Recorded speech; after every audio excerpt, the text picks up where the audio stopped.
Сәлем достар, сіздермен бірге мен геймер Майнкрафт қызы жаңағы видео зарядым 5% болып шығып достар. Қайтадан зарядчикке қойып отырмын достар. Міне достар, осылайынан жаңа істеп шықтым. Осы жерге келген кезде жаңа заряд өліп қалған болатын достар. Мен үйді істеп шықтым.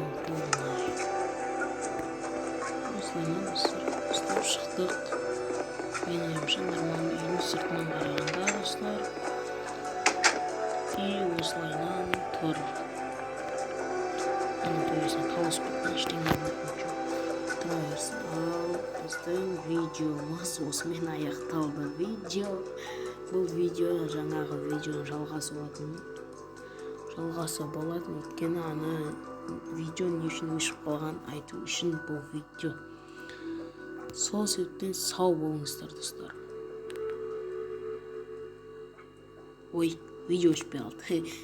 Сау болыңыздар.